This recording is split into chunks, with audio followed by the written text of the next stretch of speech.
High Observer Zelnoth adjusted his compound eyes as he floated in the observation chamber above the Varan system. Below him, through the transparent floor, two fleets faced each other across the black void of space. This was his 234th conflict arbitration, and he expected it would proceed like all the others. Some threats would be made. A few ships would exchange fire. Eventually, one side would yield, and the Galactic Union Council would mediate the territorial dispute. Civilization required order, and order required rules.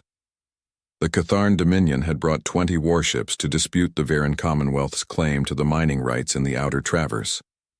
It was an overwhelming show of force. The Varans had only 3 defensive vessels, ancient things that had not seen real combat in generations. Commander Vectar of the Catharn flagship Crimson Talon was already broadcasting his victory speech, his scaled face twisted in what passed for a smile among his species. The Varans will surrender within the hour, Vectar announced across all channels. Their resistance is pointless. We offer generous terms. Vacate the mining facilities and we will allow safe passage for all civilians. Ambassador Theloria of the Varans appeared on the communication screen. Her pale blue skin had turned almost white with stress and her delicate features trembled. She was young for an ambassador, barely 200 cycles old, and this was her first major crisis. Zelnoth felt sympathy for her. The Varans were a peaceful people, artists and philosophers who had never developed a strong military tradition. They had no chance against the Catharn. We cannot abandon our colony, Theloria said, her voice shaking. 10,000 Varans live on those mining platforms. They have nowhere else to go. Then they will become subjects of the Catharn Dominion, Vectar replied. We are not unreasonable. We will allow them to continue their work under our administration. They will, of course, pay appropriate taxes. Zelnoth had seen this pattern many times before. The Catharn would occupy the facilities. The Varans would file protests with the Union Council. Eventually, a compromise would be reached, probably splitting the mining rights between both parties. A few ships might be damaged in the initial confrontation, perhaps a dozen casualties at most. Galactic warfare was civilized after all. It had been 12,000 cycles since the last Great War, when the founding species of the Union had nearly destroyed each other. Since then, all member species had agreed to strict protocols for conflict resolution.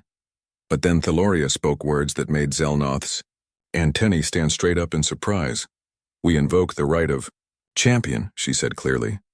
The communication channels erupted with confusion. The right of champion was an ancient law, dating back to the Union's founding.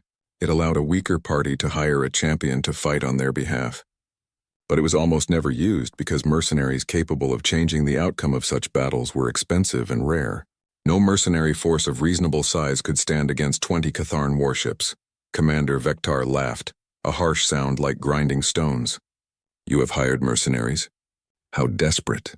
Very well, Ambassador. We will destroy them along with your ships. Who are these foolish warriors? They call themselves humans, Theloria said quietly.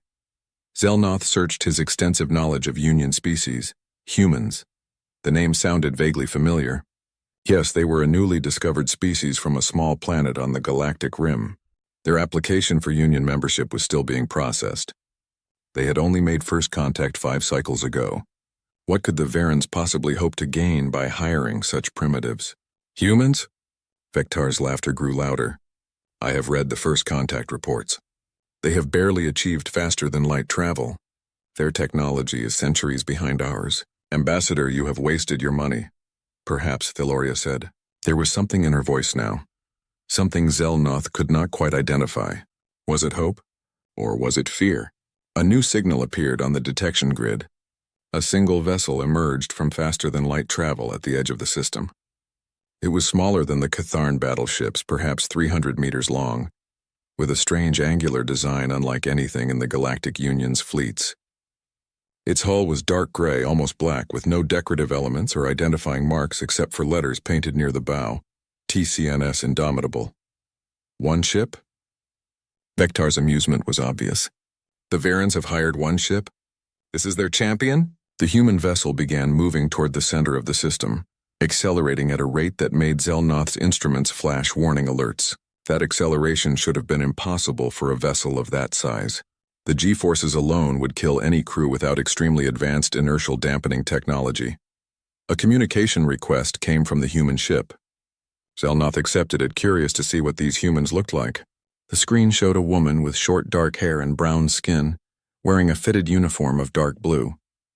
Her eyes were forward-facing, predator's eyes, and they held an intensity that made Zelnoth uncomfortable.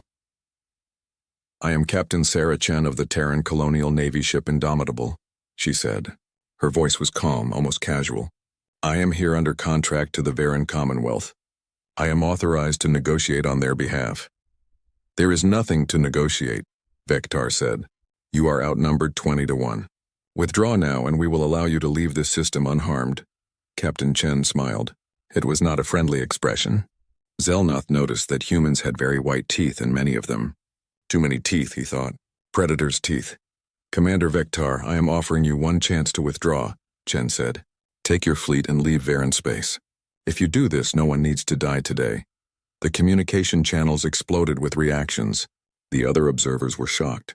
Several of the Catharn officers were making sounds that indicated extreme anger. Commander Vectar's scales flushed dark red. "You dare threaten me?" Vectar shouted. "You command one ship. I will crush you like an insect." "I command one ship," Chen agreed. "And that's all I need." "Commander, I have reviewed the historical records of Galactic Union warfare. I understand that your species is accustomed to certain rules of engagement. Posturing, limited exchanges of fire, negotiated surrenders. That is not how humans fight. If you force me to engage your fleet, I will not stop until every one of your ships is destroyed or disabled. I will show no mercy to vessels that continue to fight. This is your only warning." "Ridiculous," Vectar said. "All ships advance. Destroy that human vessel." Captain Chen's expression did not change. She looked into the camera with those predator's eyes, and Zelnoth felt a chill run through his entire body. "Very well, Commander," Chen said quietly. "We gave you the chance." Indomitable out. The screen went dark. The human ship stopped its approach and seemed to hang motionless in space. The Catharn fleet began moving forward in standard battle formation, weapons charging, shields at maximum power. Zelnoth had witnessed many battles in his long career. He had seen bravery and cowardice, strategy and foolishness, but he had never felt what he felt now, watching that single dark ship waiting silently as 20 larger vessels closed in around it. He had never felt dread. The Catharn fleet moved into attack formation. Commander Vectar was confident. His ships had been built by the finest military engineers in the Dominion. Their shields could withstand anything the Galactic Union's weapons could throw at them. Their plasma cannons could cut through standard armor like it was paper. 20 ships against one was not a battle. It was an execution. High Observer Zelnoth watched from the observation chamber as the Catharn vessels surrounded the human ship on 3 sides, leaving only a path for retreat. This was standard Catharn tactics. They would offer the enemy one final chance to flee, and if that chance was not taken, they would open fire. It was civilized. It was proper. The human ship did not retreat. Instead, it moved. Zelnoth's instruments screamed warnings as the Indomitable accelerated at a rate that should have been physically impossible. The ship went from a dead stop to 0.4 light speed in less than 3 seconds. The G-forces inside that vessel should have turned the crew into liquid, but somehow, impossibly, the human ship was pulling maneuvers that would kill any known species.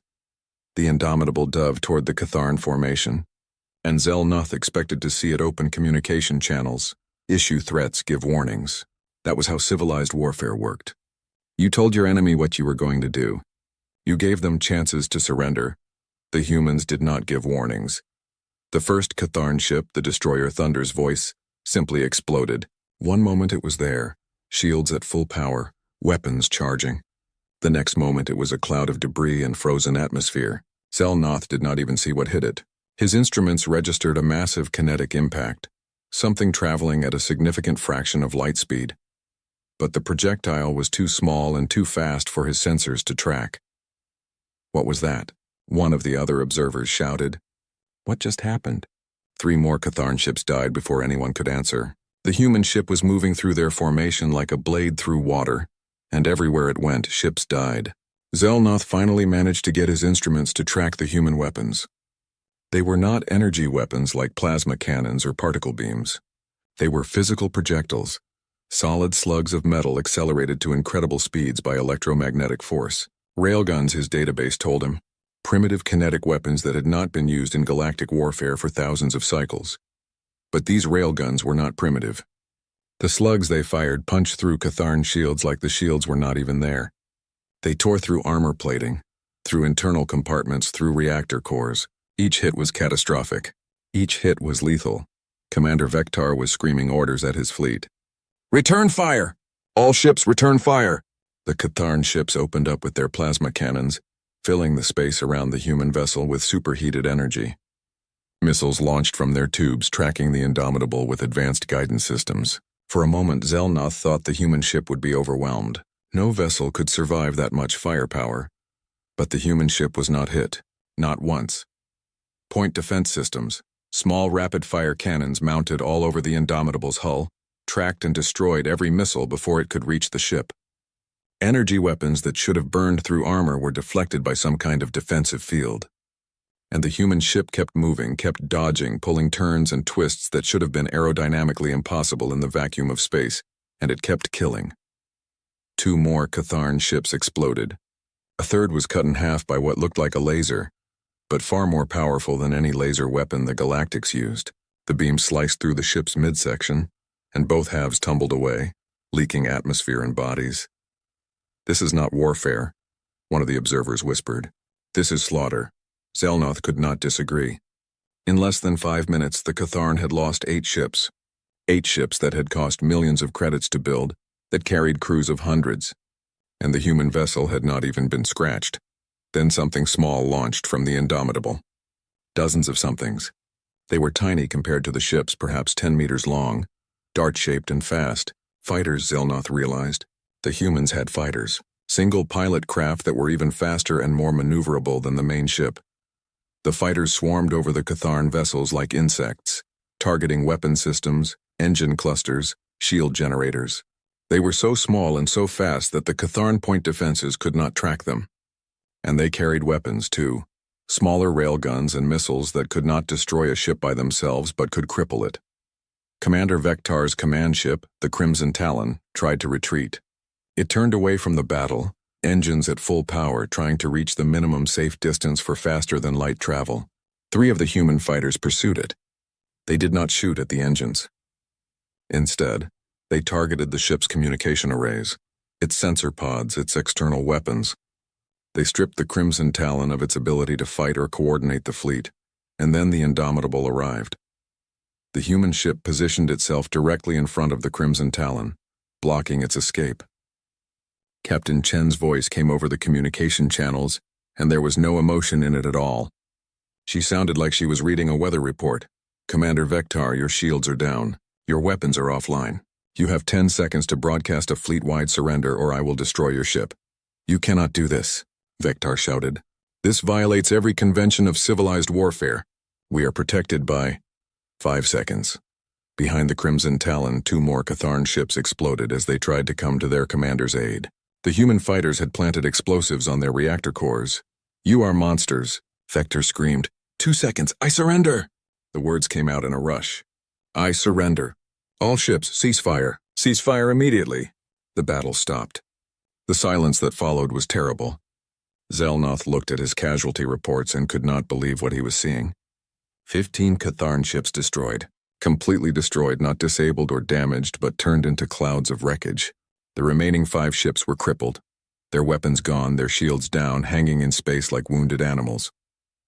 The human ship had not been hit. Not once. The fighters were returning to the Indomitable, docking smoothly as if they had just completed a training exercise. Captain Chen's voice filled the communication channels again. "Catharn vessels, you will jettison all remaining weapons and ammunition. You will provide coordinates for any other military installations in this system. You will then leave Varen space and not return. If any Catharn military vessel enters this system again, it will be destroyed without warning. These terms are not negotiable." Commander Vector, his voice broken and defeated, agreed to everything. High Observer Zelnoth watched as the Catharn fleet, once so proud and confident, limped away from the battlefield. He turned to look at Ambassador Theloria on the communication screen. The young Varen was crying, but Zelnoth could not tell if the tears were from relief or horror. "Ambassador," Zelnoth said slowly, "what have you brought to our galaxy?" Theloria did not answer. She just stared at the human ship, floating alone among the wreckage of 15 destroyed vessels. Captain Chen sent one final message before the Indomitable left the system. It was addressed to the Galactic Union Council, to all the observers, to everyone who had witnessed what happened.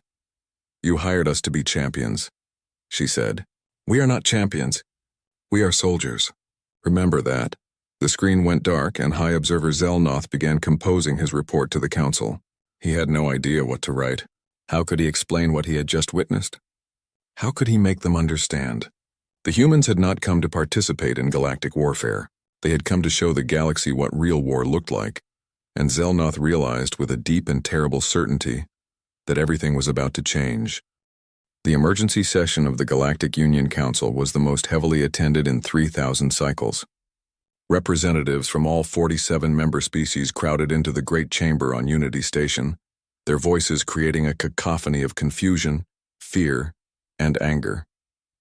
High Observer Zelnoth stood at the central podium, his report displayed on screens around the chamber, showing the destruction of the Catharn fleet in brutal detail.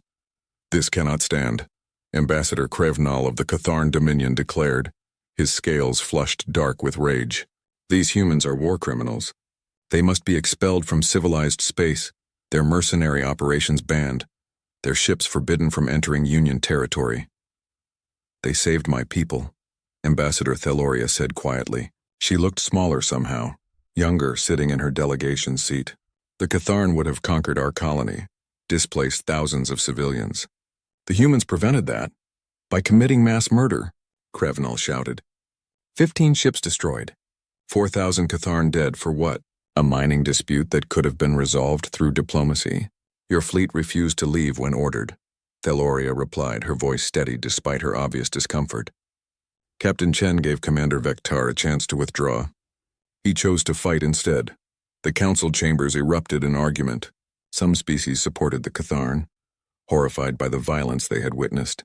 Others, smaller species who had been bullied by larger neighbors for centuries, saw opportunity in the humans' demonstration of power. And some, like Zelnoth's own people, simply wanted to understand who these humans were and what they wanted. Council leader Orenseth, a Talvarian whose species had founded the Union 12,000 cycles ago, raised one of his forearms for silence. His skin displayed patterns of deep concern, colors shifting across his body, in the way his species expressed complex emotions. "We have dispatched our best xenoanthropologists, military analysts, and historians to study humanity," Orenseth said. "Their preliminary reports have just arrived. I believe we should review them before making any decisions." A holographic display activated in the center of the chamber, showing images and data about humanity and their homeworld, Earth. Zelnoth felt his compound eyes widen as he read the information. This could not be correct. The numbers made no sense. Humanity evolved on a planet they call Earth, the lead xenoanthropologist Dr. Tavrin explained. She was a Varan like Theloria, but much older, her skin marked with the dark blue patterns of advanced age. "The planet is classified as a level 9 death world by our standards. Gravity is 1.2 times galactic standard. Atmospheric pressure is high. Weather patterns are violent and unpredictable. The planet is home to millions of predator species, many of them megafauna that evolved alongside humans." Images flashed across the screens. Massive carnivores with enormous teeth, venomous creatures, parasites, diseases. The assembled delegates stared in horror. No civilized species evolved on worlds like this. Most of the Union's members came from gentle planets with limited predators and abundant resources. "Humans are persistence hunters," Dr. Tavrin continued. "Their ancestors would chase prey for days until the animal collapsed from exhaustion. They have greater stamina than any other known species. They can survive injuries that would kill most of us. Their psychology is adapted for constant threat assessment and violence. But surely," one of the delegates said, "they must have become more peaceful as they developed civilization? As they created technology and culture?"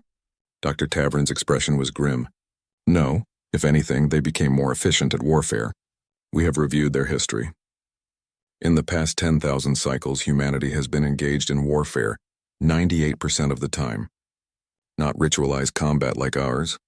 Totalwa. Conflicts where entire populations were targeted. Where surrender was often not accepted. Where the goal was complete destruction of the enemy. More images appeared on the screens. Vast armies stretching across continents. Cities burning. Weapons that could level entire regions. The delegates watched in silence as Dr. Tavern showed them recordings from human history. Conflicts they called the World Wars, where millions died. Where chemical weapons dissolved soldiers' lungs. Where nuclear weapons vaporized entire cities. They used nuclear weapons, someone whispered, on their own planet. Against their own species. Twice, Dr. Tavern confirmed. And those were small weapons compared to what they developed later. Humanity created enough nuclear weapons to destroy every living thing on their planet, dozens of times over. They call this strategy mutually assured destruction. The idea that no one would start a war because everyone would die. That is insane, Ambassador Krevnal said. But his voice had lost its anger. Now he just sounded afraid. From our perspective, yes, Dr. Tavern agreed. But it worked. They did not destroy themselves. Instead, they directed that violence outward, toward space. They have fought wars on asteroids on moons in the orbits of their own planets. They have practiced evacuating their entire homeworld in case of attack. They have protocols for surviving planetary bombardment. Zelnoth raised one of his manipulator arms. Doctor, you mentioned they have rules for warfare. The Geneva Conventions, I believe they call them? Yes, Dr. Tavern said. She paused, and when she spoke again, her voice was very quiet. That is perhaps the most disturbing thing of all. Humanity has rules forbidding certain weapons, certain tactics. Chemical weapons are banned. Biological weapons are banned. Weapons that cause unnecessary suffering are banned. The targeting of civilians is banned.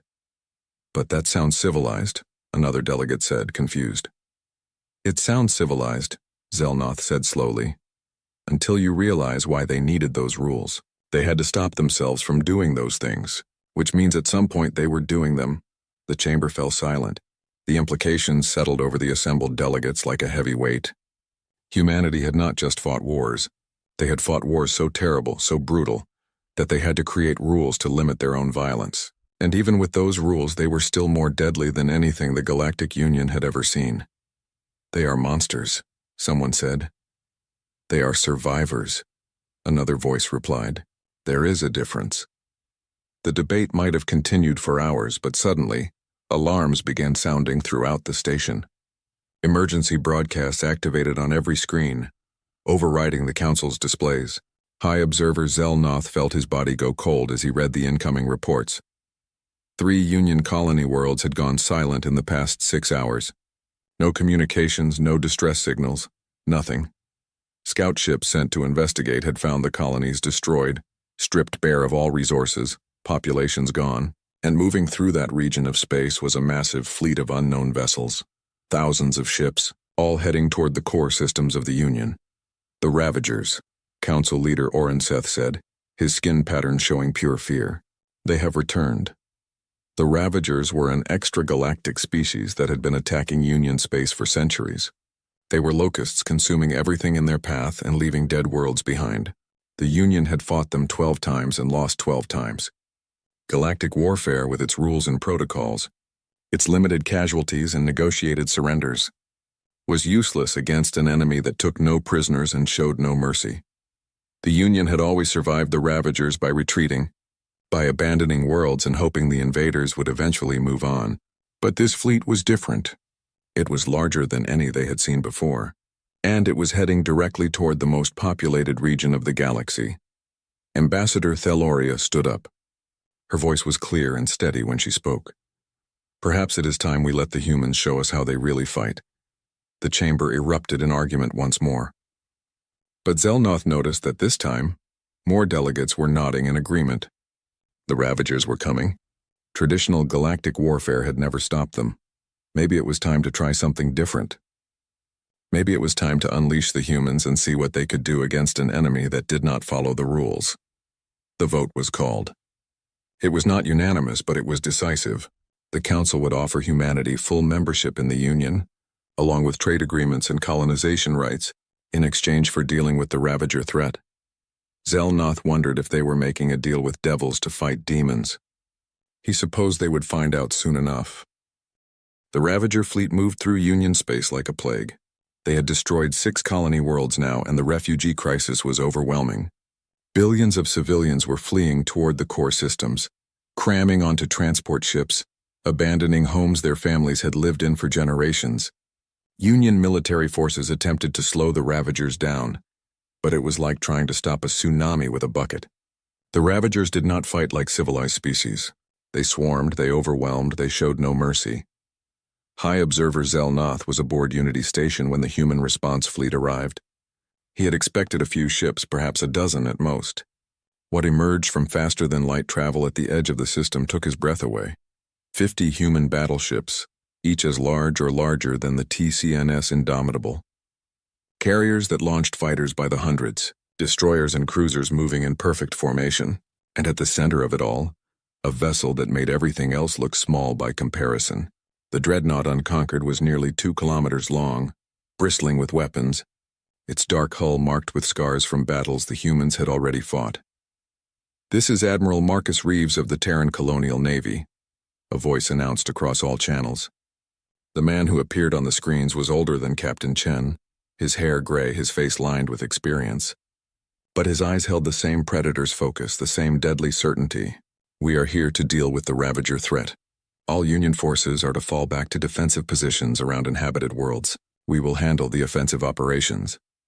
"Admiral," Council Leader Orenseth replied, "we appreciate your assistance, but our intelligence indicates the Ravager fleet numbers over 4,000 vessels. Your 50 ships, impressive as they are, cannot—" "With respect, Council Leader," Reeves interrupted, "we did not come here to participate in your style of warfare. We came here to end the Ravager threat permanently. Now please, clear the space around Kirshan. We have work to do." Kirshan was an agricultural world with a population of 2 billion. It was directly in the path of the Ravager fleet, and evacuation was impossible. There was not enough time, not enough ships. The Union had already begun writing it off as a loss, a sacrifice to buy time for other worlds to prepare their defenses. The humans had other plans. Zelnoth watched from his observation post as the human fleet moved into position around Kirshan. But they did not deploy in standard defensive formations. Instead, they spread out across the system, seemingly at random. Some ships moved behind the planet's moons. Others positioned themselves near asteroid fields. A few simply hung in deep space, their weapons powered down, looking like they were waiting for something. "What are they doing?" Ambassador Krevnal demanded. "They are not even in formation. The Ravagers will tear them apart." But Admiral Reeves was doing something that no Union commander had ever done. He was not waiting to react to the enemy. He was preparing a trap. Human ships deployed strange devices throughout the system, small objects no larger than fighters that floated silently in space. Zelnoth's instruments identified them as mines, but unlike any mines he had seen before. These were nuclear weapons, fusion bombs with yields large enough to vaporize ships. "Barbaric," someone muttered. "Nuclear weapons are forbidden in civilized warfare." "The Ravagers are not civilized," Admiral Reeves said calmly. He had apparently been listening to the Council's private channels.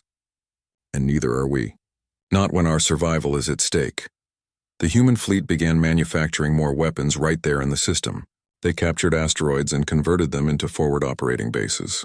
Automated factories stripped the rock for raw materials and began producing ammunition, missiles, more mines.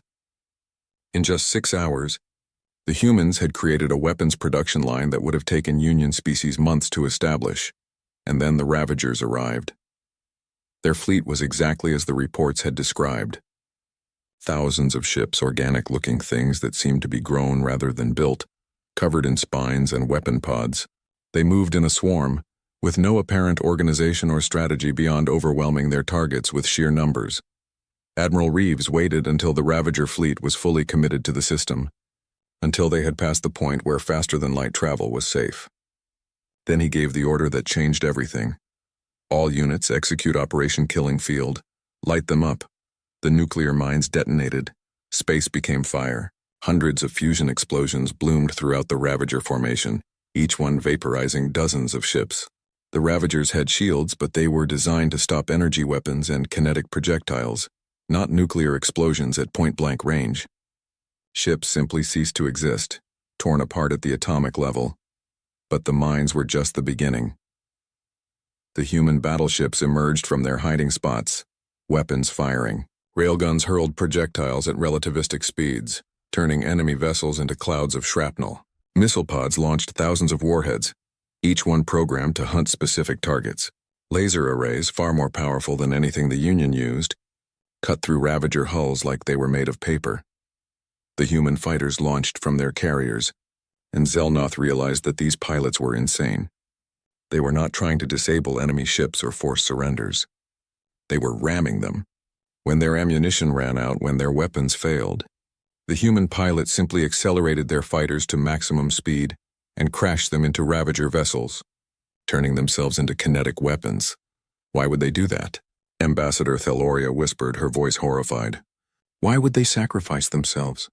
Because they can always build more fighters, Admiral Reeves said, having heard the question.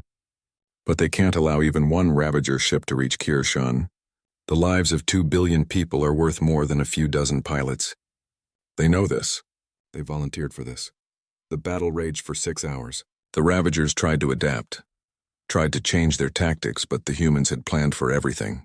When Ravager ships attempted to retreat, they found that the humans had mined the escape routes. When they tried to spread out, human destroyers picked them off in small groups.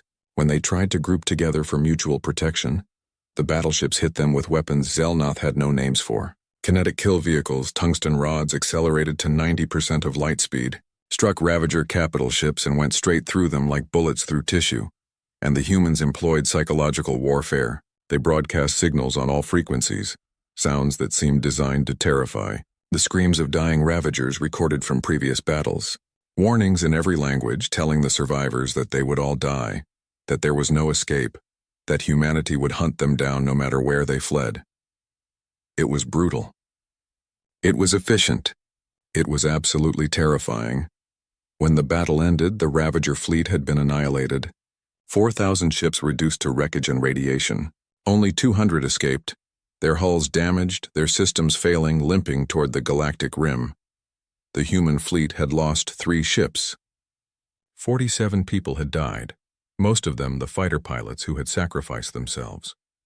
Admiral Reeves addressed the Union Council, and his expression was cold. We have destroyed the Ravager fleet at Kirshan, but we are not done. Those ships that escaped will report back to their homeworld. They will tell the Ravagers that humanity is here, so we are going to make sure the message is very clear. We are going to follow them home, and we are going to destroy every Ravager shipyard, every military installation, every resource depot they have. We are going to make sure they never threaten the Union again. That is genocide, Ambassador Krevnal said, but his voice was weak. The complete destruction of a species. No, Admiral Reeves corrected. That would be genocide. What we are going to do is disarmament. We will destroy their military capability, nothing more. Any Ravager who surrenders, who abandons warfare, will be allowed to live in peace. But their days of conquest are over. High Observer Zelnoth watched as the human fleet began pursuing the fleeing Ravagers. He turned to Council Leader Orin Seth, and he saw his own thoughts reflected in the leader's shifting skin patterns. They had not seen humans at war. They had seen humans being restrained, showing mercy, fighting by their own rules, and even restrained, even merciful. Humanity was more deadly than anything the galaxy had ever known. What would they be like if they decided to stop holding back? 6 months after the Battle of Kirshan, the Galactic Union was a different place. Human ships patrolled the major trade routes, their dark hulls a constant reminder of the new power that had entered galactic politics. Admiral Reeves had been true to his word. His fleet had tracked down the Ravagers, destroyed their shipyards and military installations, and forced a complete disarmament. The species that had terrorized the galaxy for centuries was now contained to their home system, forbidden from building warships, monitored constantly by human satellites. The smaller species of the Union celebrated. For the first time in living memory, they felt safe. Refugee populations began returning to their worlds. Trade routes that had been too dangerous to use for years were now secure. Humanity was hailed as saviors, liberators, protectors of the weak, but not everyone was celebrating. High Observer Zelnoth sat in his observation chamber, reviewing reports from across the galaxy. Human corporations were establishing trade agreements with dozens of species. Human colonists were settling new worlds at a rate that alarmed many of the older Union members, and human military vessels were everywhere, always watching, always ready. The Catharn Dominion had been the most vocal in their opposition to humanity's growing influence. Ambassador Krevnal demanded restrictions on human military power, limits on their expansion, controls on their weapons development. He found support among several of the larger species, those who had been accustomed to being the dominant powers in their regions.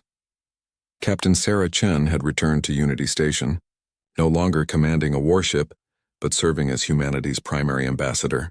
Zelnoth had requested a private meeting with her, and she had agreed. They sat now in a small diplomatic lounge, just the two of them, and Zelnoth studied this human woman who had changed everything. "You know that many species fear you," Zelnoth said. "They are grateful for what you did against the Ravagers, but they worry about what comes next. They see your ships, your weapons, your willingness to use violence, and they wonder if you will become the next threat."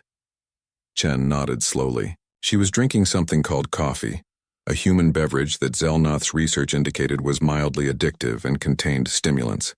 "I understand their fear, but they need to understand something about humanity. We evolved on a world that was trying to kill us every day. We learned to fight because we had to. We learned to be brutal because mercy got you killed. But you have moved beyond that world," Zelnoth argued.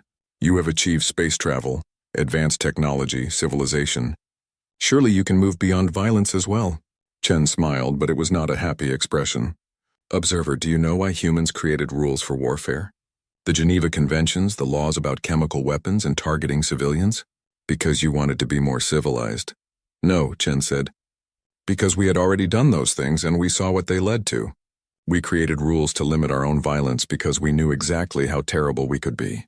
Every one of those rules exists because at some point in our history, humans did something so awful that we decided we could never do it again."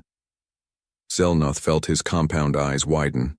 "You are saying that what we saw at Kirshan, the destruction of the Ravager fleet, that was humanity being restrained?" "That was humanity following our rules of engagement for conflicts against hostile species," Chen confirmed. "We gave warnings. We accepted surrenders from ships that stopped fighting. We limited our weapons to those necessary to achieve our objectives. Yes, observer, that was us being restrained. What would you be like if you were not restrained?" Chen's expression went cold.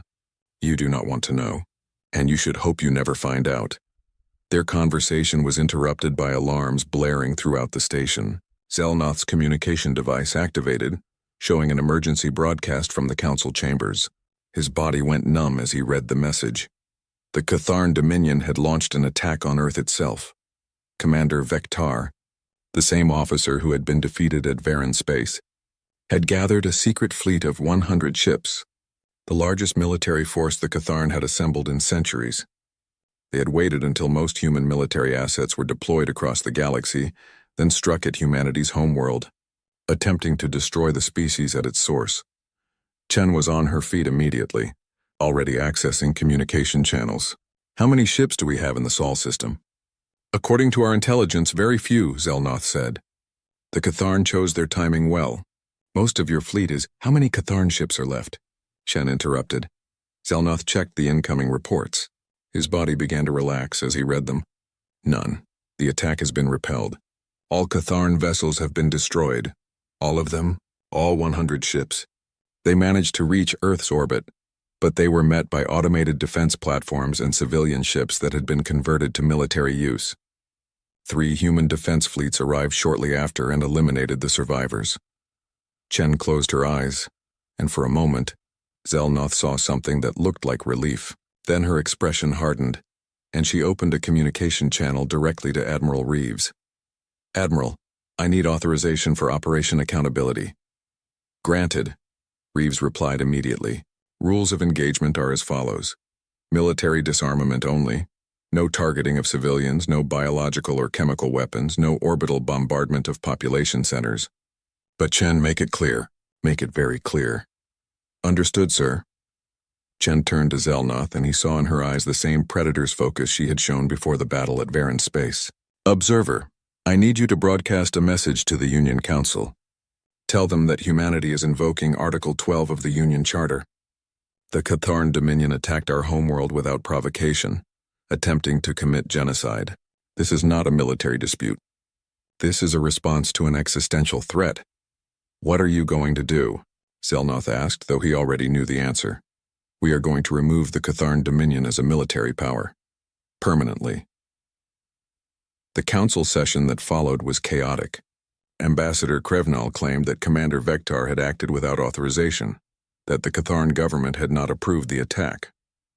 But Chen presented evidence, intercepted communications showing that the Dominion's leadership had known about the plan and approved it. You attacked our home, Chen said, her voice echoing through the chamber. You tried to kill billions of humans, including children, civilians, people who had never raised a weapon against you. You did this because you were afraid of us, because you could not accept that you were no longer the dominant power in your region. So now, we will ensure you can never threaten anyone again. This is tyranny, Krevnal shouted. You cannot simply dismantle our government, strip us of our military, occupy our worlds. We can, Chen replied. And we will. The Catharn Dominion is dissolved as of this moment. Your military vessels will be destroyed or surrendered. Your weapons manufacturing will be shut down. Your government will be reformed under Union supervision, and you will never again have the capability to threaten another species. The Council will never approve this, Krevnal said, but his voice had lost its strength. Council leader Orenseth rose, his skin displaying patterns of deep sadness. The Council has already voted. The motion passes by a margin of 38-9. Humanity is authorized to take all necessary measures to ensure the Catharn Dominion no longer poses a threat to galactic peace. The Catharn delegation left the chamber, and Zelnoth could see the defeat in their postures. They had gambled everything on a preemptive strike against humanity, and they had lost completely. Over the next 3 months, human fleets dismantled Catharn military power. Shipyards were destroyed. Weapons stockpiles were confiscated. The Dominion's government was reorganized, with Union oversight ensuring they could not rebuild their military. It was done efficiently with minimal casualties, but it was absolute. Chen retired from active military service after that, remaining as humanity's ambassador to the Union. Zelnoth met with her one final time before she took up her new permanent post. You have changed the galaxy, Zelnoth said. Peace is no longer maintained through protocols and civilization. It is enforced through strength and the threat of violence. Peace was always enforced through strength, Chen replied. You just had the luxury of not needing much strength because everyone agreed to follow the rules. But the Ravagers did not follow your rules. The Catharn did not follow your rules when they thought they could win. Real peace is not about everyone agreeing to be nice. Real peace is about making sure no one can profit from violence. So humans will be the enforcers? The guardians of galactic peace? For now, Chen said. Until other species develop the capability to defend themselves. We will share our technology, train your military forces, help you become strong enough that you do not need us. But yes, for now, humans will make sure that species who want to live in peace can do so without fear. Zelnoth looked out at the stars, at the galaxy that humanity had changed forever. And if humanity ever decides to conquer us, if you decide that you want to rule the galaxy instead of protecting it, the massive ships appeared in Earth's orbit on a Tuesday morning. There were 12 of them, each one larger than any city humanity had ever built. They hung in the sky like dark moons, blocking out the sun in some places. People stopped on the streets and stared upward. Cars crashed. Phones came out by the millions. Cameras pointed at the impossible sight above. The Calthrine Empire had arrived. Commander Zekthar stood on the bridge of his flagship and looked down at the blue planet below. His 4 eyes scanned the data streams flowing across holographic displays. This was his 207th conquest. He had subjugated species across half the galaxy. Earth would be simple. The report said so. Analysis complete, Commander, his tactical officer reported. The young Calthrine's skin flickered with confidence. The inhabitants call themselves humans. They possess basic fusion technology and chemical propulsion. They have no unified planetary government. Current count shows 195 separate nations, many in active conflict with each other. Zekthar clicked his mandibles in satisfaction. A divided species. They always fell the fastest. Sentience utility scale rating? He asked. 2.3, Commander. Intelligent enough to follow complex orders. Too fractured to organize meaningful resistance. Standard labor classification, perfect. The Empire needed workers for the mining operations on Keltra 7. Humans would do nicely. Their planet also had abundant water and rare minerals. This world would become a valuable addition to the Empire. Begin the subjugation protocol, Zekthar ordered. The attack started without warning. Rods of tungsten steel dropped from orbit, accelerated by gravity and kinetic launchers. They struck with the force of nuclear weapons but left no radiation. In minutes, Earth's largest military bases vanished in pillars of fire and smoke. The Pentagon became a crater. Russia's strategic command centers disappeared. China's missile facilities turned to glass, then came the electromagnetic pulses. Invisible waves washed over the continents and the lights went out. Phones died. Cars stopped. Planes fell from the sky. In 3 hours, humanity's technological civilization collapsed. The Calthrine dropships descended like falling stars. They landed in every major city. Tall, insect-like warriors emerged, their weapons humming with energy. They spoke through translation devices in every human language. You will obey. Resistance means death. Compliance means survival. Choose now.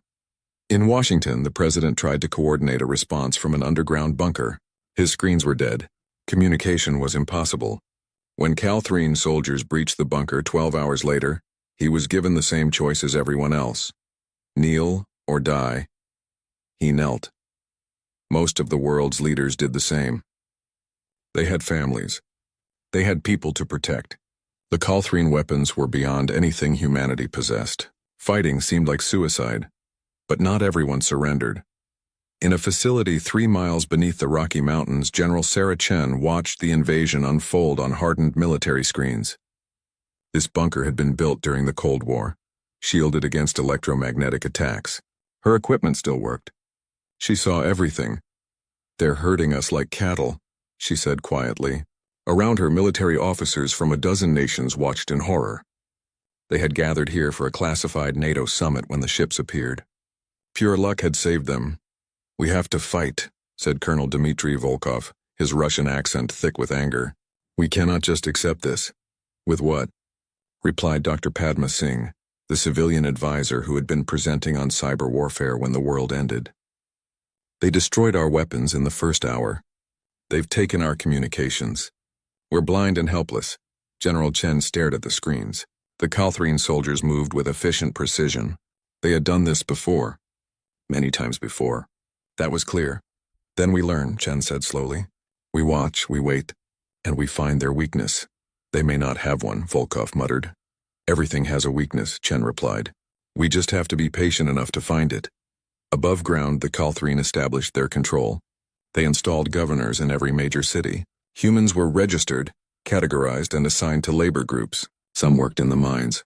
Others built strange alien structures that rose like twisted metal trees across the landscape. The strongest were taken for genetic assessment. The smartest were put to work maintaining Calthrine equipment. Those who resisted were made examples. In Moscow, a group of soldiers tried to ambush a Calthrine patrol with improvised explosives. The bombs barely scratched the alien armor. In response, the Calthrine leveled an entire city block. 3,000 people died in seconds. The message was clear: obedience or extinction. Weeks became months.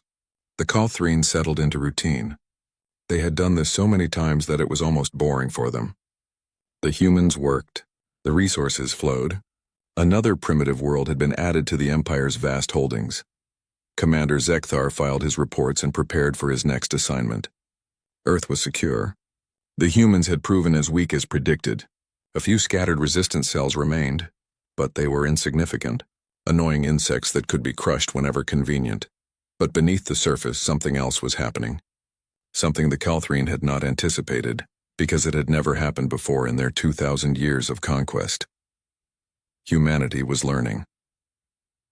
In hidden facilities around the world, resistance cells connected through old radio equipment and underground cables. They shared information. Every destroyed Calthrine drone was carefully studied. Every piece of alien technology was analyzed. Captured weapons were taken apart piece by piece. General Chen's underground command center became a hub. Scientists who had escaped the initial assault arrived through secret routes. Military strategists from every nation worked together. Old enemies became allies. The Russians shared their weapons technology. The Americans provided their tactical expertise. The Chinese contributed their manufacturing knowledge. The Indians offered their software skills. For the first time in human history, the entire species had a common enemy. National borders meant nothing anymore. There was only human and alien, slave and master. Dr. Singh spent 18 hours a day studying Calthrine computer systems. She had managed to hack into a damaged Calthrine datapad recovered from a crash site. What she found was both terrifying and hopeful. They use the same systems everywhere, she explained to Chen and Volkov. Every world they conquer, every ship they build, everything runs on standardized Calthrine technology. It makes their empire efficient. And? Chen prompted. Singh smiled grimly. And it means if we can crack one system, we can potentially crack them all. They've sacrificed security for efficiency. It's a vulnerability. Volkov leaned forward. How long until you can exploit this vulnerability? Years, maybe. Their encryption is incredibly advanced, but it's not impossible. Nothing is impossible. Above ground, humans worked in the mines and construction sites. They appeared broken, defeated, obedient. But many of them were watching, listening, remembering. They noted patrol patterns. They observed Calthrine weaknesses. They saw that the aliens were careless around humans, treating them like barely sentient animals. That was the Calthrine's first mistake. Their second mistake was assuming that humanity's history of violence made them weak. The aliens looked at human wars and saw primitive barbarism. They didn't understand that those wars had forged humanity into something dangerous. Every weapon, every tactic, every strategy had been born from conflict. Humanity had spent 10,000 years learning how to kill efficiently. The Calthrine were about to get an education. As the first year of occupation ended, Zekthar received reports of minor disturbances. Nothing significant. A few attacks here and there, easily suppressed. He noted them in his logs and dismissed them. He should have paid more attention. But the Calthrine had never faced a species like humanity before. They measured strength in technology. They had never encountered an enemy whose greatest weapon was spite, the ability to endure any suffering for the promise of future revenge. Deep underground, General Chen gathered her officers. On the screens behind her, a map of Earth glowed with hundreds of red dots. Each one represented a resistance cell, a hidden weapons cache, a group of humans ready to fight. We're not ready yet, she told them. But we will be. The Calthrine think we're beaten. Let them think that. Let them grow comfortable. And when they least expect it, we'll show them what happens when you underestimate humanity. The officers nodded. Above them, 3 miles of rock separated them from the occupied world. But they were not trapped down here. They were preparing, learning, waiting. The Calthrine had made a fatal error. They had given humanity time, and humanity had always been very, very good at using time to prepare for war. 3 years had passed since the Calthrine arrived. To the aliens, Earth had become just another number in their vast empire. The resources flowed steadily. The humans worked without major incidents. Everything was proceeding according to plan. Commander Zekthar had moved on to other conquests. Earth was now governed by Administrator Velkus, a mid-level bureaucrat who viewed the assignment as boring but necessary. He filed his reports on time and spent most of his days reviewing supply manifests and production quotas. Life under occupation had become routine. Humans woke before dawn, reported to their assigned work sites, and returned to their cramped housing blocks at night. They ate the tasteless protein rations the Calthrine provided. They kept their heads down. They survived. But beneath the surface of compliance, something had been growing. Something patient and angry. General Sarah Chen was 63 years old now. Her hair had gone completely gray during the occupation. She rarely slept more than 4 hours a night.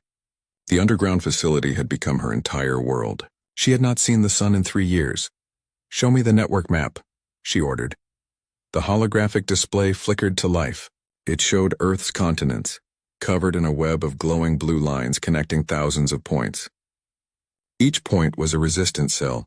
Each line represented a communication link. Over 3 years, the scattered groups had unified into a single coordinated network. Colonel Volkov, now General Volkov, stood beside her. He had age too. They all had. We have operatives in every major Calthrine facility. Many have earned trust by working diligently for 3 years. The aliens think they are loyal slaves. And the technical teams? Chen asked. Dr. Padma Singh stepped forward. She looked exhausted but excited. We've made the breakthrough. The Calthrine quantum communication network can be infiltrated. I've developed a virus that will spread through their systems once we gain access to a command node. Chen felt her heart rate increase. After 3 years of work, they finally had a weapon. Explain it simply. I'm a soldier, not a scientist, Singh nodded. The Calthrine use quantum entanglement for instant communication across vast distances. Every ship, every weapon, every piece of equipment is connected to regional command ships. This makes their empire incredibly efficient. Orders travel instantly, but it also means the entire network shares the same architecture. And your virus? It's designed to exploit that shared architecture. Once uploaded to a command ship, it will spread through every connected system in the region. Ships will lose navigation. Weapons will malfunction. Their drones will shut down. The more centralized their system, the more damage we can do. Volkov crossed his arms. But we need access to a command ship first. Those vessels remain in high orbit. They never land. How do we reach one? Chen turned to face her officers. Around the room, men and women from every nation waited. American, Russian, Chinese, Indian, Brazilian, Nigerian, Japanese. All the old divisions had disappeared. They were simply human now. We've been working on that too, Chen said. Captain Morrison, your report? A tall woman with burn scars on her face stepped forward. Emily Morrison had been a Navy pilot before the invasion. Now she commanded a special team that had spent 3 years on a very specific mission. 6 months ago, we captured a Calthrine transport ship during a staged accident, Morrison explained. It crashed in the Pacific. The Calthrine assumed it was destroyed, but we recovered it intact. We've spent the last 6 months repairing it and training a crew. Singh's eyes widened. You have a functioning Calthrine ship? We do. It's hidden in an underwater facility off the coast of Japan. The ship's identification codes are still valid. As far as the Calthrine network knows, Transport Vessel 774 is still in service. Chen felt a grim smile cross her face. Then we have everything we need. A ship that can approach the command vessel without raising alarms. A virus that can cripple their systems. And 3 years' worth of anger waiting to be unleashed. There's more, Morrison continued. We've trained 50 operators in Calthrine ship systems. We've also been secretly teaching humans in labor camps how to use captured alien weapons. When the time comes, we'll have a ground force ready. Volkov pulled up another display. This one showed supply routes and troop movements. We've been mapping Calthrine patterns for 3 years. They've grown lazy. They follow the same patrol routes. They respond to threats the same way every time. They think they understand us, but they only see what we want them to see. It was true. The Calthrine had studied human history, but they had drawn the wrong conclusions. They saw humanity's wars as primitive and brutal. They missed the innovation born from desperation. They didn't understand that every human advance in warfare had come from being outmatched and finding creative solutions. What about casualties? Chen asked quietly. When we strike, the Calthrine will retaliate hard. The room fell silent. Everyone knew the answer. People would die. Possibly millions, Singh spoke up. If we do nothing, we remain slaves forever. Our children will be slaves. Their children will be slaves. Every generation of humanity will live under alien rule until we forget we were ever free. And if we fight, many will die in the hope that some will live free. Chen finished. I know, I think about it every day. But I also know that we can't ask people to live on their knees forever. Over the next months, preparations accelerated. Messages spread through the resistance network using codes hidden in labor reports. A notation about shipment delays meant weapons had been cached. A report of equipment malfunction meant a Calthrine patrol schedule had changed. The aliens never noticed. They didn't read the reports carefully anymore. It was just routine paperwork from a conquered world. Across Earth, humans prepared. In the mines, workers hid tools that could be used as weapons. In the construction sites, explosives were carefully diverted and stored. In the Calthrine facilities, trusted human workers memorized security codes and mapped ventilation systems. A young man named David worked in the Tokyo garrison. For 3 years he had cleaned the Calthrine barracks and maintained their equipment. The aliens barely noticed him. He was furniture to them. Useful but not important. David had a sister. She had been killed during the first week of occupation when she protested outside the United Nations building. The Calthrine had vaporized her along with 10,000 others. David had watched from a rooftop a mile away. Every day for 3 years he had smiled at her killers. He had brought them water. He had fixed their computers. And every night he had reported everything he learned to the resistance. The Calthrine thought he was a good slave. They were wrong. David was a soldier who hadn't started fighting yet. There were thousands like David, working in power plants, serving food in Calthrine mess halls, maintaining communication arrays. All of them were watching, learning, waiting for the signal. Dr. Singh completed the final version of the virus. She named it Prometheus after the Greek god who stole fire from the gods. It seemed appropriate. Once we upload this, there's no going back, she told Chen. The Calthrine will know we have the capability to hurt them. They'll either surrender Earth or try to destroy us completely. Let them try, Chen replied. We've been building toward this for 3 years. We're ready, but were they? Chen wondered in her private moments. The Calthrine Empire spanned hundreds of worlds. Earth was just one small planet. Even if they won this battle, there would be more ships, more soldiers. The Empire could afford to lose Earth. Could humanity afford to lose everything? She pushed the doubts away. Doubts were a luxury they couldn't afford. The choice was simple: fight or accept slavery forever. And humanity had never been good at accepting defeat. The date was set. 3 years and 2 months after the invasion began, humanity would strike back. The operation was called Prometheus Rising. Captain Morrison and her crew prepared the captured transport ship. They loaded it with supplies that would justify a trip to the orbital command vessel.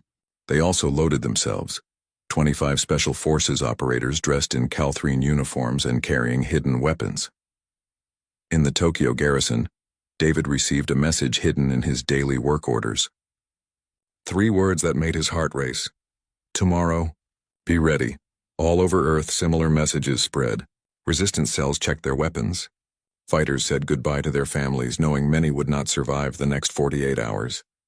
In the underground command center, General Chen gathered her staff one final time. The Calthrine made 2 critical mistakes, she told them. First, they gave us time to prepare. Second, they underestimated what humans are capable of when we're cornered. And what are we capable of? A young officer asked. Chen's expression was hard as steel. We're capable of surviving anything as long as we know there's a chance to make our enemies regret what they did to us. The Calthrine studied our history, but they didn't understand it. They thought our violence made us weak. They're about to learn it makes us very, very dangerous. The countdown began.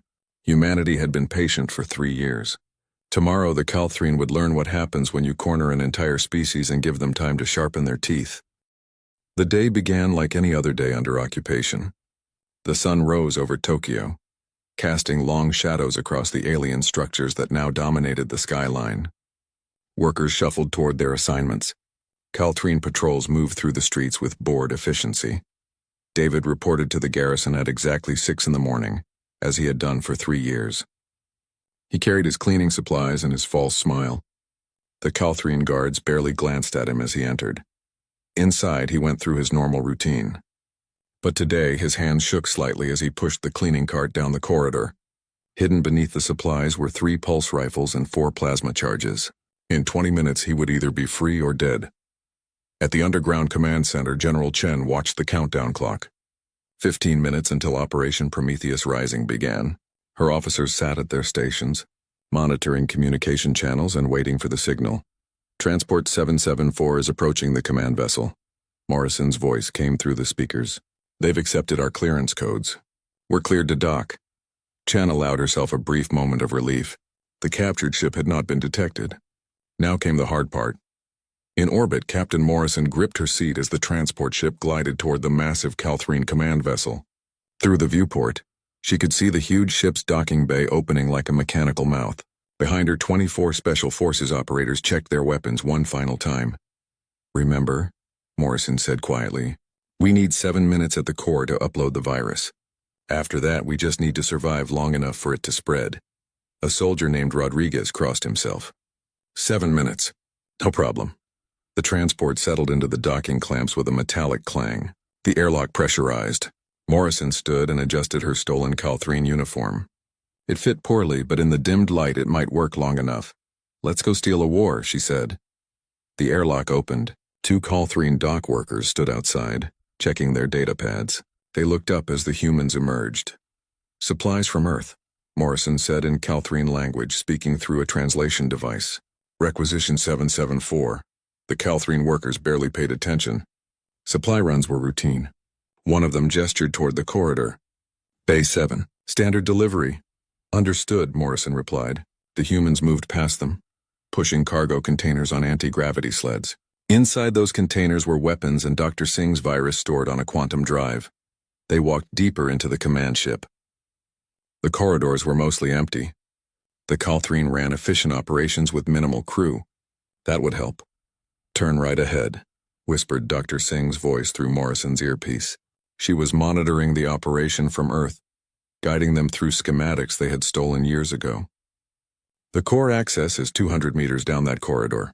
Morrison led her team forward. They passed a few Calthrine crew members. None gave them a second glance. Just more workers doing their jobs. They reached the core access door. It required a security code. Morrison pulled out a stolen access card and swiped it. The door blinked red. Access denied.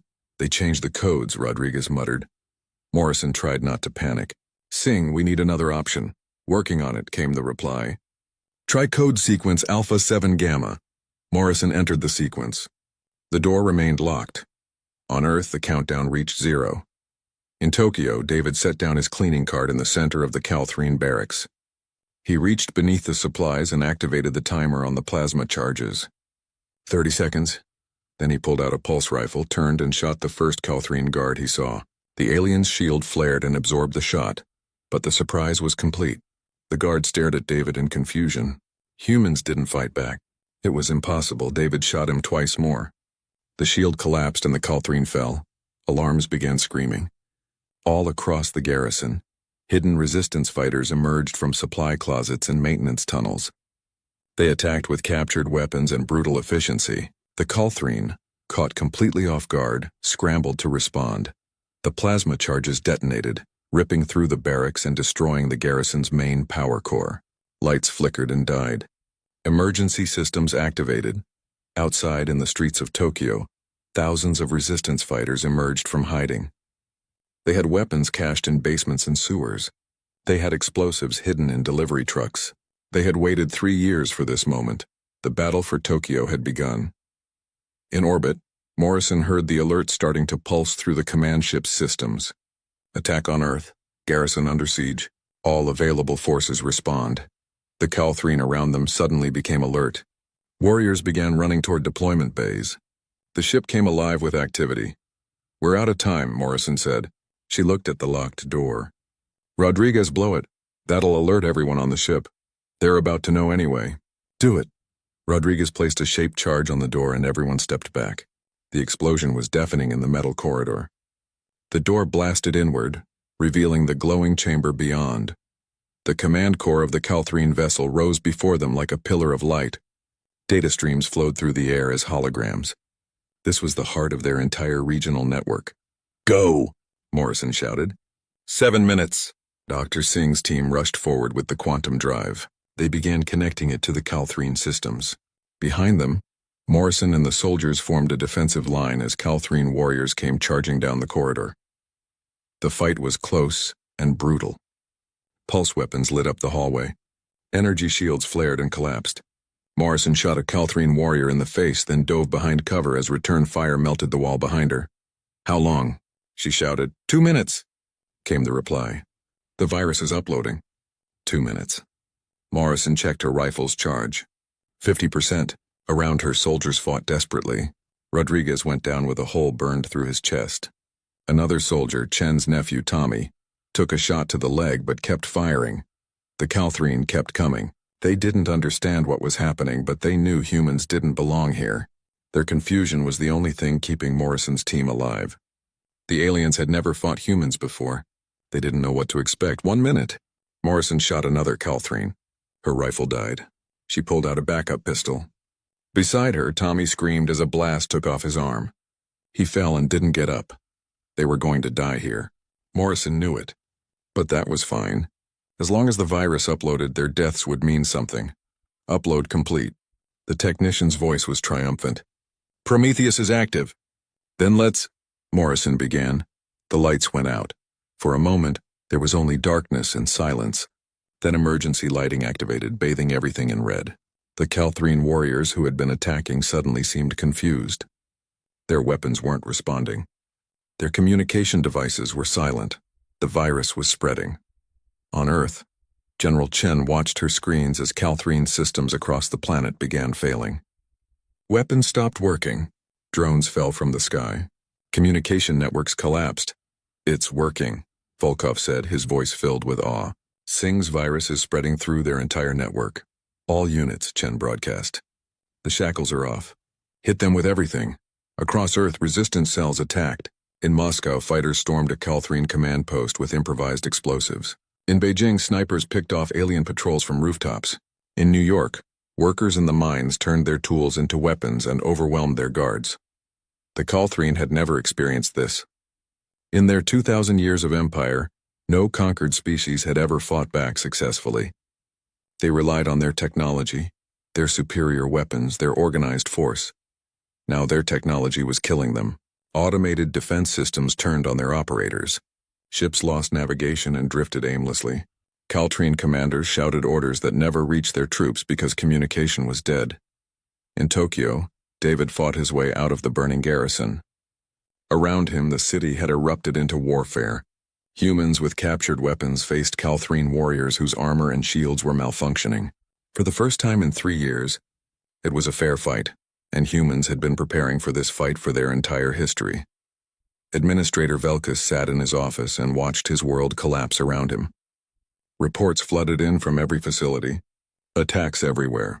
Systems failing. This was impossible. Humans were a level 2 species. They didn't have the capability to do this.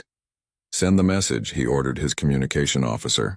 "Tell command that we've lost Earth. Request immediate reinforcements," but the message never sent. The communication arrays were down.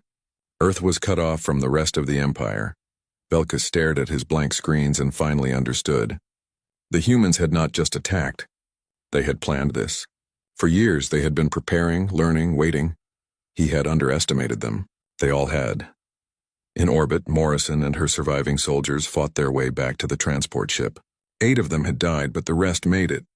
As they fled the crippled command vessel, Morrison looked back at the massive ship. Its lights flickered randomly. Small explosions dotted its surface as systems overloaded. One small virus. That was all it took to bring down a command vessel. Because the Calthrine had built their entire empire on standardized systems. They had sacrificed security for efficiency. The news reached the Calthrine High Command 3 weeks after Earth's liberation. At first, they refused to believe it. A conquered world had overthrown its occupation force. Such a thing had never happened in the Empire's 2,000-year history. Supreme Commander Thraxel read the report 3 times. His 4 eyes narrowed in disbelief, then widened in rage. Earth, a primitive level 2 species. They had not just rebelled. They had won. How many survivors? He demanded. Approximately 4,000 Calthrine escaped Earth alive, his aide reported. Administrator Velkus is among them. He reports that the humans used our own technology against us. They deployed some kind of virus through the quantum network. Thraxel felt something he had not experienced in decades. Fear. If the humans could compromise the quantum network, they could potentially spread their virus to other Calthrine systems. The entire empire might be at risk. We must make an example of them, he decided. Dispatch the 3rd Subjugation Fleet, 300 warships. I want Earth reduced to ash. Make it so complete that no other conquered world will ever dare to rebel. Yes, Supreme Commander, the aide replied. The fleet will arrive at Earth in 47 days. On Earth, the celebrations lasted for a week. People danced in streets that had been patrolled by alien soldiers. Children played in the wreckage of Calthrine installations. For the first time in 3 years, humanity was free. But General Chen did not celebrate. She stood in the command center that was no longer underground, studying the long-range sensors they had captured from the Calthrine. They're coming, she told her council. Volkov, Morrison, Singh, look at this. The holographic display showed the edge of the solar system. A massive fleet of ships was approaching. 300 vessels, each one capable of destroying a city. The 3rd Subjugation Fleet. They're going to exterminate us, Volkov said quietly. That's too many ships. We can't fight that. We won because of surprise, Morrison agreed. We caught them off guard. But they know what we can do now. They won't make the same mistakes. Dr. Singh studied the sensor data. They'll arrive in 45 days. We have 6 weeks to prepare. Chen looked at her officers. They were exhausted. The battle for Earth had cost hundreds of thousands of lives. Many cities were damaged, and now they faced an enemy fleet that could wipe them out completely. Then we used those 6 weeks, Chen said. Singh, how many Calthrine ships did we capture intact? 17. Plus the transport ship Morrison's team used. 18 ships against 300. Chen smiled grimly. I've faced worse odds. You have never faced worse odds, Volkov pointed out. I'm optimistic by nature. Chen pulled up a star map. The Calthrine Empire spans hundreds of systems. They've conquered countless species. But they've never faced an enemy that thinks like we do. What do you mean? Morrison asked. They fight for dominance, for control. We fight for survival. They follow rules and strategies that have worked for 2,000 years.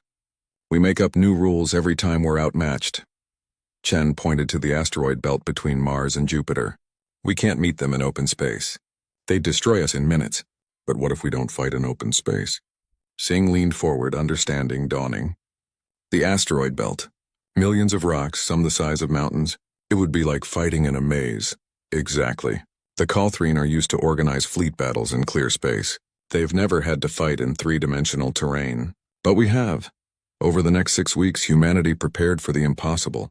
Using captured Calthrine technology and human innovation, they turned the asteroid belt into a war zone.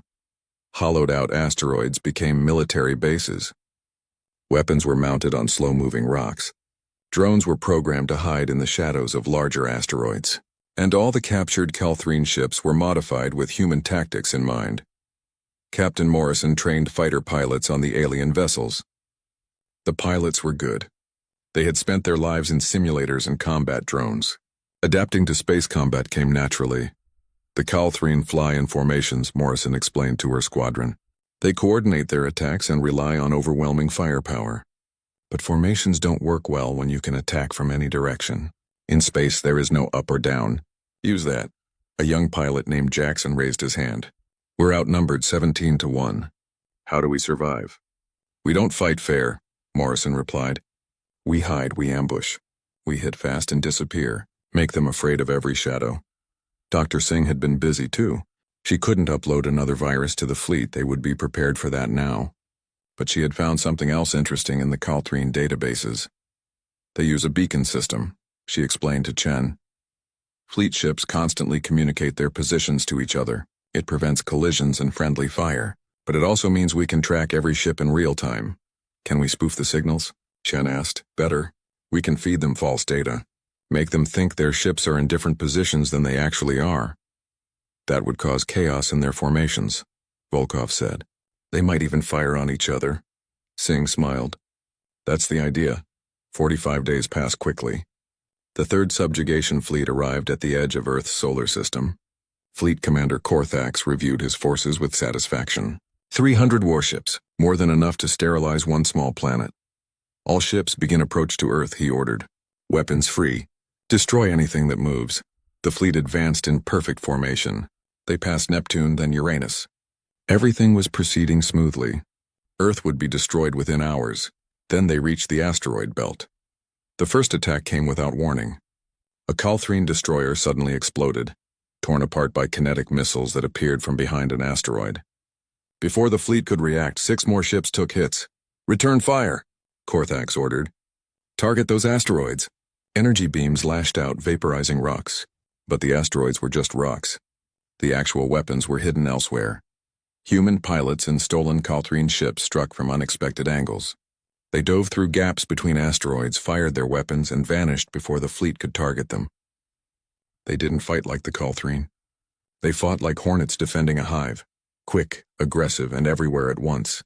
They're using the asteroids as cover, Korthax's tactical officer reported. Our formations are being disrupted. Break into attack groups, Korthax ordered. Hunt them down individually. It was exactly what Chen had hoped he would say. When the fleet broke formation, Singh activated her signal spoofing program. Suddenly, Calthrine ships thought they were alone when they were actually surrounded by allies. They thought allies were enemies. They thought empty space was full of ships. Chaos erupted. A Calthrine cruiser fired on what it thought was a human ship. It was actually another Calthrine cruiser. The target returned fire, thinking it was under attack. Within minutes, sections of the fleet were fighting each other. "What is happening?" Korthak shouted. "Ceasefire! All ships cease fire!" But his orders weren't reaching his fleet. Communication was breaking down as Singh's programs spread through their network. Morrison led her squadron in another attack run. They had lost 3 ships already, but they had taken down 15 Calthrine vessels. The odds were improving, remember, she told her pilots.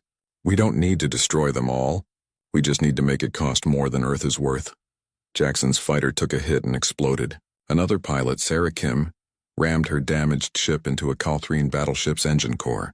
The battleship went dark, drifting helplessly. The Battle of the Asteroid Belt raged for 18 hours. It was brutal and chaotic, nothing like the organized fleet battles the Calthrine had trained for. They were fighting an enemy that refused to follow the rules of warfare. Human pilots used asteroids as weapons, pushing them into the paths of Calthrine ships. Drone swarms attacked sensors and communication arrays.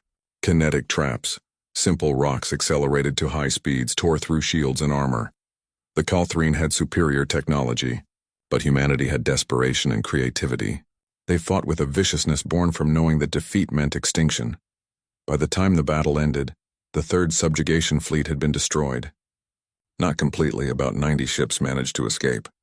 But 210 Calthrine warships floated as debris in the asteroid belt. Humanity had won. Again.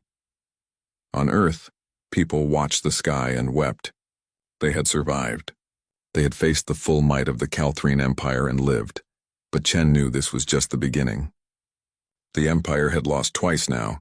They would not make the same mistakes again. Next time they would send everything. "Prepare a message," Chen told Singh. "I want it broadcast across every frequency we can reach." "What message?" Singh asked. Chen's expression was hard. "Tell every conquered world what happened here. Tell them Earth was freed. Tell them how we did it. Let them know they can fight back too." Singh's eyes widened. "You want to start rebellions across the entire empire?" "I want to make the Calthrine fight on 1,000 fronts instead of one. If they're busy dealing with rebellions everywhere, they can't focus on destroying Earth." Volkov laughed. "You're going to start a galactic war." "No," Chen replied. "The Calthrine started the war when they conquered the first world 2,000 years ago. We're just finishing it." 3 years had passed since the Battle of the Asteroid Belt. The galaxy was unrecognizable.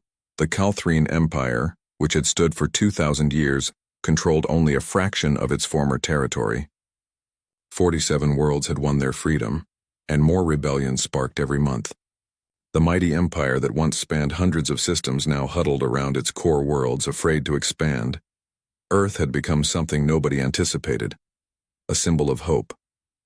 The Free Worlds Coalition, headquartered in Geneva, represented 47 different species that had thrown off Calthrine rule. Ambassadors from dozens of worlds walked Earth's streets. Ships from 100 different cultures filled orbit. General Sarah Chen was 70 years old now. She walked with a cane and her hands shook slightly from age and exhaustion, but her mind remained sharp. As the head of the Coalition Defense Council, she coordinated military efforts across dozens of worlds. Today, she stood before the full Coalition Assembly. Representatives from every free world sat in the circular chamber. Some breathed oxygen like humans. Others required methane or ammonia atmospheres and sat in environmental suits. Some had tentacles, some had wings, some were things humanity had no words for. But they were all free. That was what mattered. "We've received another request for military assistance," Chen announced. "The Vextari have begun their rebellion on the mining world of Keltros 7. They're asking for tactical support and weapons." A Beryllian delegate raised 3 of his 6 arms. "We should help them. The Vextari suffered under Calthrine rule for 8 centuries. They deserve freedom. But at what cost?"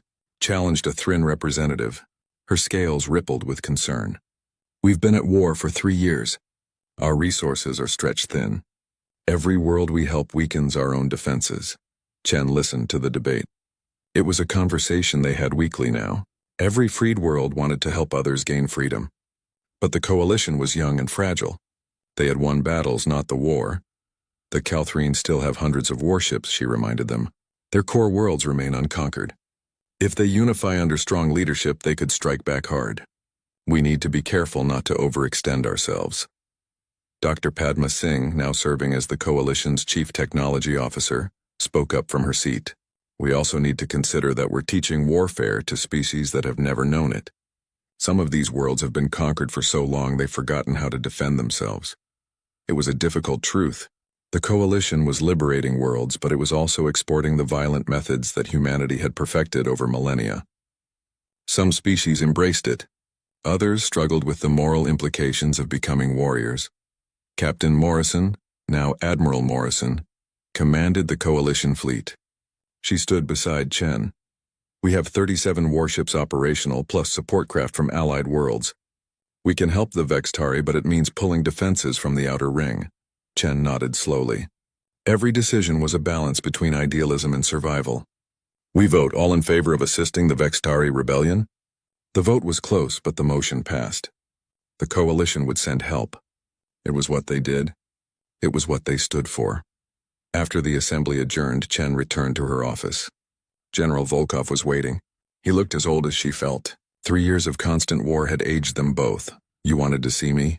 She asked. Volkov handed her a datapad. Intelligence from our operatives in Calthrine space. They're consolidating their fleet, building new ships. And they've appointed a new supreme commander. Who? Commander Zekthar. He was the one who conquered Earth 6 years ago. Chen felt cold anger wash over her. Zekthar, the alien who had bombed Earth's cities, who had turned humanity into slaves. Now he led what remained of the Calthrine military. He knows us, she said quietly. He was there. He won't underestimate us again. No, Volkov agreed, which is why I think he's going to do something unexpected. What? Volkov pulled up another file. A Calthrine diplomatic vessel just entered Earth's solar system. It's broadcasting non-hostile signals. They're requesting permission to approach. Chen stared at him. The Calthrine want to talk? Apparently. The ship carries an ambassador. Zekthar sent him. After 6 years of warfare, the Calthrine wanted to negotiate. Chen didn't trust it, but she also knew that humanity couldn't fight forever. Their victories had been won through desperation and creativity, but the Calthrine still had vast resources. A prolonged war would eventually grind both sides down. Let them come, she decided, but full security. And I want Morrison's best fighters shadowing that ship every second. 3 days later, the Calthrine ambassador arrived at Geneva. He was tall and insect-like, his 4 eyes scanning the human delegates with what might have been nervousness. His name was Velkus, the same administrator who had governed Earth during the occupation. Chen recognized him immediately. This was the alien who had filed reports about human labor quotas like they were cattle. Rage simmered in her chest, but she kept her expression neutral. Ambassador Velkus, she said, you have courage to come here. I have necessity, Velkus replied through his translator. The Calthrine Empire is dying. Our economy is collapsing. Rebellions drain our resources, and we have finally understood something important. What's that? That some species cannot be conquered. That some fights cost more than victory is worth. Velkus paused. We underestimated humanity. We measured you by your technology and ignored your spirit. It was a fatal mistake, and so you're here to surrender? Morrison asked skeptically. No, we're here to propose coexistence. Velkus activated a holographic display. It showed the galaxy divided into territories. These systems belong to the Calthrine core worlds. We propose borders, recognition, a ceasefire that allows both of us to survive. Chen studied the map. It was reasonable. The Calthrine would keep their core territory but give up all claim to conquered worlds. The Free Worlds Coalition would have sovereignty over liberated systems. And what guarantee do we have that you won't just rebuild your forces and attack again in 10 years? Volkov demanded. The guarantee is that we cannot afford to, Velkus said simply. Our empire is crumbling. The species that once served us willingly now question our authority. If we continue fighting, we will collapse completely. We are offering peace not from strength, but from necessity. The negotiations lasted for weeks. There were arguments and setbacks. Some coalition members wanted total Calthrine surrender. Others worried about appearing weak. Chen guided the discussions with patient determination. Finally, a treaty was signed. The Geneva Accords established borders, trade agreements, and mutual recognition. The Calthrine Empire would withdraw from disputed territories. The coalition would cease military operations against core Calthrine worlds. War crimes tribunals would be established. Reparations would be paid. It wasn't perfect.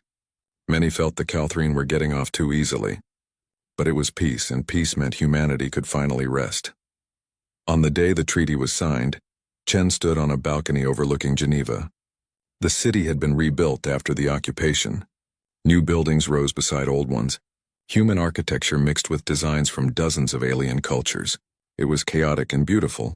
Dr. Singh joined her. "We did it," she said quietly. "We survived. More than survived," Chen replied. "We changed the galaxy. Before Earth, no one thought the Calthrine could be stopped. Now everyone knows they can. Is that good or bad?" Chen considered the question. "Both. We freed a lot of species. But we also taught them violence. Some of the coalition worlds are already having conflicts with each other. We didn't just defeat the Calthrine. We destabilized the entire galactic order. What happens now? Now we learn to live with what we've created." Chen turned to face Singh. "And we make sure we don't become what we fought against." It was the danger Chen worried about most. Humanity had defeated oppressors, but history showed that liberators often became the next conquerors. The coalition had power now. Ships, weapons, influence. It would be easy to start viewing other species as lesser, to justify interference or control for their own good. "We need to be better than that," Chen said. "We need to remember what it felt like to be powerless, to be conquered, and we need to make sure we never make another species feel that way." Singh nodded. "I'll do everything I can to make sure of that." Weeks later, Chen was invited to give a lecture at the new Coalition Academy. Young cadets from dozens of species attended. They were the first generation to grow up in freedom, learning from humans and each other. Chen looked at the young faces, and faces was a loose term, as some students had beaks or sensor arrays instead and felt hope. These young people hadn't known the Calthrine Empire's cruelty. They were building something new. "Today I want to talk about why we won," Chen began. "The Calthrine looked at Earth and saw primitives. They saw our violence and our divisions. They thought these made us weak." She pulled up images of Earth during the occupation. Burning cities. People in chains. The broken planet they had inherited. They didn't understand that we'd spent 10,000 years at war with ourselves. That every weapon, every tactic, every strategy we used against them came from fighting each other. They thought our history of violence made us easy to control. They were wrong. A Vextari student raised a tentacle. "But wasn't it wrong to be so violent? Shouldn't we aspire to peace?"